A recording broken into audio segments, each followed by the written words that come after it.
Heyo, what is up, everyone? I'm the artist known as, and this is another episode of my Sketchbook Storytimes. And today, I've got one that is probably going to be the hardest to believe out of all the stories I've told so far. But I promise you, this is 100% true. If you're new here and you like this and want more, please subscribe. And if you're a returning viewer, thank you so much for joining me again. Let's jump into how I got put in charge of a Secret Service and went on Air Force One. Now, I know I've brought this up before, but it must be mentioned in the beginning of this story. When I moved to Hawaii, I was working on Hawaii Five-0, and as a result of this, we would end up going on to military bases and all these different locations that the public was pretty much never allowed to go to. And with Hawaii being like 50% military-owned property, that resulted in us going to a lot of places that were pretty unique, to say the least. So, we were filming an episode where there was a lethal toxin getting shipped across the country in this big fighter jet, which just happened to be Air Force One. And to film with this plane, we had to go to a special military base that housed this airplane.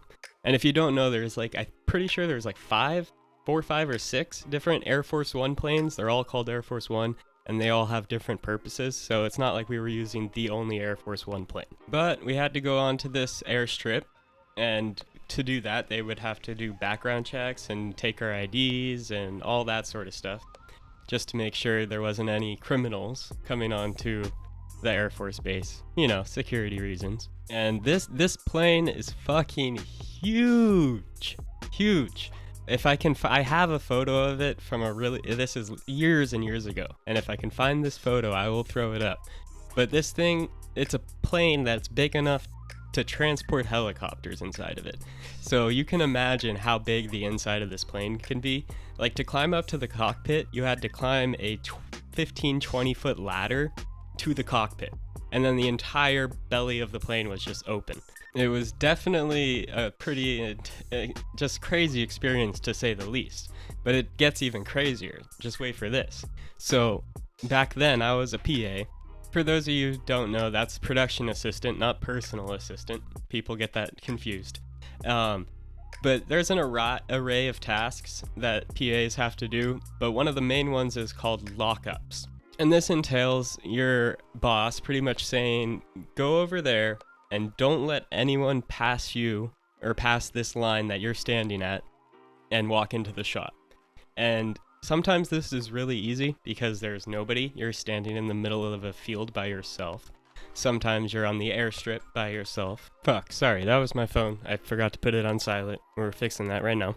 But getting back into it, essentially as a PA getting put into a lockup, your job is to not let anyone walk in the shot, or make a bunch of noise to disrupt the scene, or anything like that. So, after about 45 minutes of an hour for setting up the first shot once we got onto the airstrip, my boss comes up to me and says, alright, you're gonna go over to that building over there and stand inside the door and make sure no one walks out when we're filming and, doesn't walk into the shot.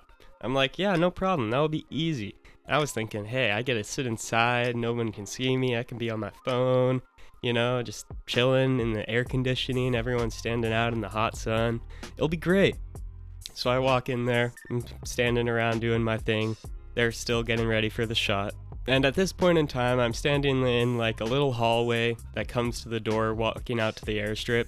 And there's a little booth where you like check in to go out onto the airstrip with this one lady who's sitting there. And it's just me and her. We're by ourselves, chit-chatting. She's asking what we're filming and like what's going on, and I'm just, answering questions and so on and so forth. And the scene that we were shooting was probably about like 3 to 5 minutes long. It was a really, really long scene of dialogue.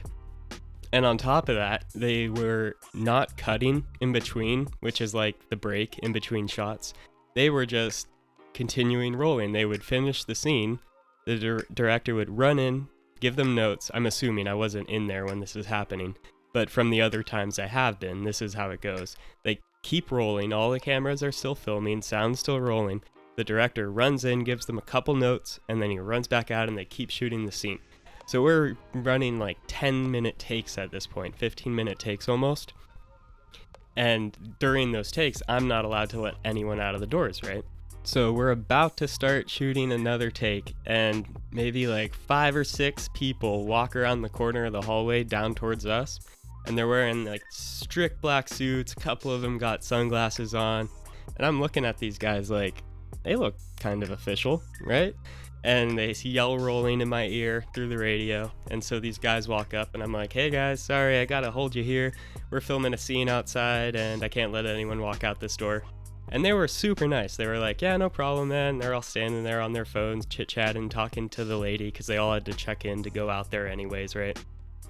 And then another military guy walks up to them who's like their guide, and they start talking. And I'm sitting there just sort of like minding my own business, but easily eavesdropping on this conversation, right? Well, it turned out that these were all Secret Service agents, and they were planning Obama's Christmas Hawaii trip to his home state, come back home for Hawaii.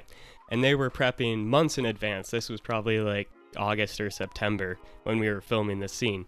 And they were prepping for the trip to come, and he was going to land on the airstrip that we were at. Motherfucker, I swear I put that phone on silent. All right, this is the last time this will happen. But yes, so it turned out, with me standing there listening to their conversation, that I was quite literally telling these Secret Service agents that they weren't allowed to walk out the door and that they had to stay there. And this lasted for about 15 minutes. And every 5 minutes or so, one of them would come up to me and be like, hey, how long do you think we're going to have to wait here? Which, it's a normal human response.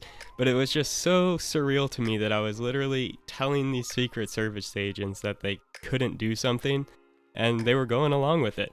And mind you, I'm like 18, 19 at the time, so that was even crazier to me. But yeah, so I held them there for about 15, 20 minutes, and then let them back out, and they walked out to our set and talked to a bunch of people there, and then hopped in a golf cart and drove laps around the airstrip, presumably doing security checks and stuff. Yeah, pretty wild. That blew my mind back then, and it's still pretty crazy to me now. Thought you guys would get a kick out of it.